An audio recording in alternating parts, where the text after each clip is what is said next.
Trevor, wait a minute, I'm going to say nice things about you. Sorry. Okay. So when I was planning to do Saint-Saens, obviously he's not the biggest, most prolific organ composer, but he wrote some great pieces, and one of them is this introduction in Rondo Capriccioso. And so Trevor, who has been coming through the ranks at St. Peter's through choir and violin, and he's played in the Rochester Philharmonic Youth Orchestra, the Syracuse Youth Orchestra. He plays in the string ensemble here. And he is also an ice skater. He skated with Disney for a couple of years. So, and I was trying to figure out this program, and I wanted to do this. It worked out that Trevor could play the piece. So this is a virtuoso piece. It was written for Sarasate, who was the famed virtuoso in the 1800s, so bravo. So.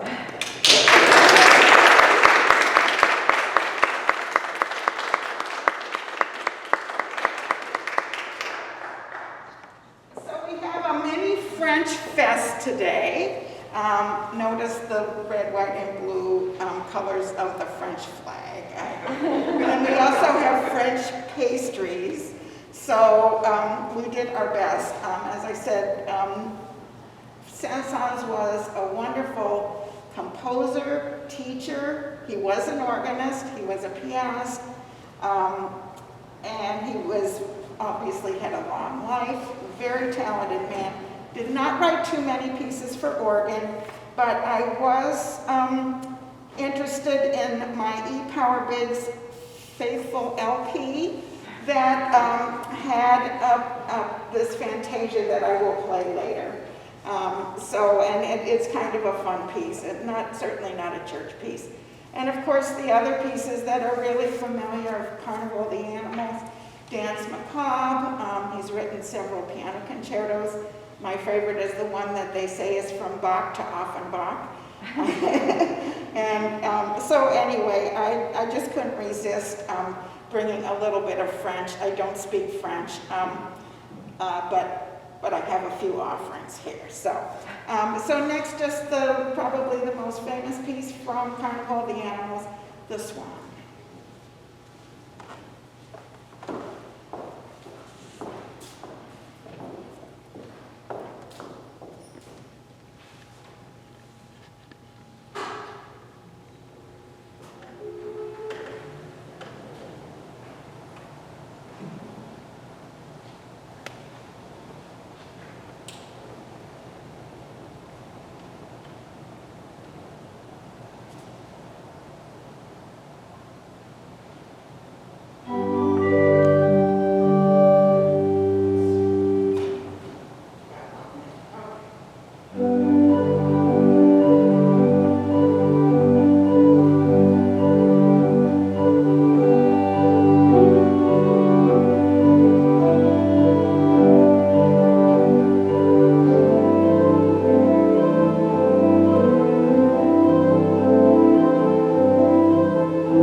Lesley Adams, well known to many of you from her many years as chaplain here.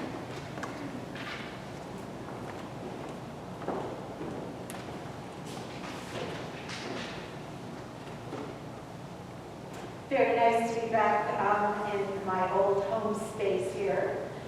I was chatting with Molly about what sort of meditation we might have today, and as you know, if you've been to these when I was still here, I like to read poems. And when I found out she was playing Swan, I said, oh good, I know lots of Swan poems. So that's what I'm going to read today. I'll just pick out a few and try not to go too crazy. Molly told me I had 3 minutes, so. The first one is a translation of Rana Maria Rilke's poems, The Swan. This laboring of ours, with all that remains undone, as if still bound to it, is like the lumbering gait of the swan. And then our dying, releasing ourselves from the very ground on which we stood, is like the way he hesitantly lowers himself into the water.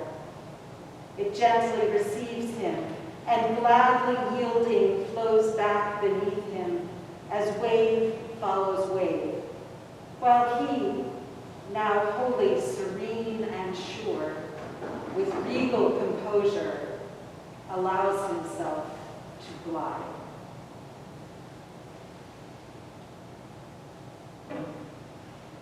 And this second one I'm going to read is by Denise Levertov. It's called Swan in Falling Snow. Upon the darkish, thin, half-broken ice, there seemed to lie a barrel-sized, heart-shaped snowball, frozen hard, its white identical with the untrodden white of the lakeshore.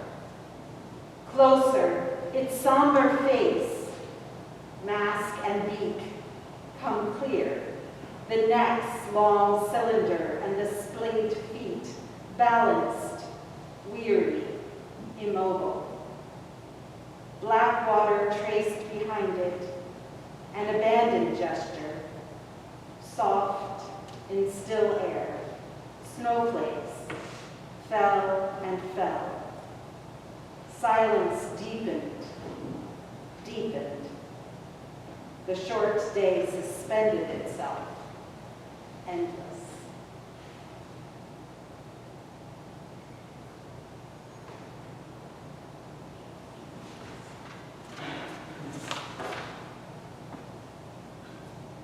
This one is called Wild Swans by Edna St. Vincent Millay.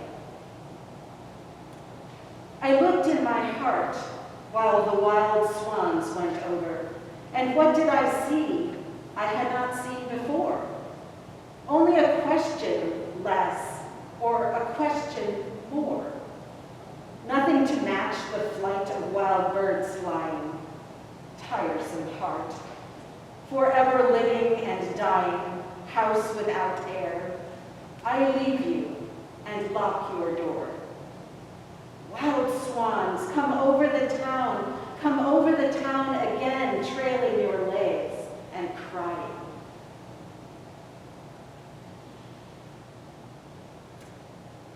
And this is another poem called The Swan, this one by Mary Oliver. Did you too see it, drifting all night on the Black River? Did you see it in the morning, rising into the silvery air, an armful of white blossoms, a perfect commotion of silk and linen as it leaned into the bondage of its wings, a snowbank, a bank of lilies, biting the air with its black beak? Did you hear it, fluting and whistling, a shrill, dark music, like the rain pelting the trees, like a waterfall knifing down the black ledges? And did you see it finally just under the clouds, a white cross streaming across the sky, its feet like black leaves, its wings like the stretching light of the river. And did you feel it in your heart? How it pertained to everything? And have you too finally figured out what beauty is for? And have you changed your life?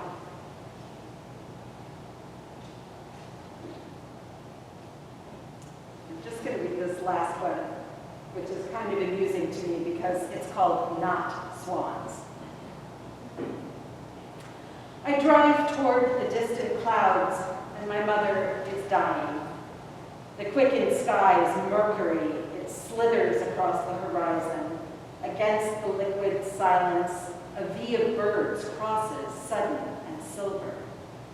They tilt, becoming white light as they turn, glitter like shooting stars arcing slow motion out of the abyss, not falling.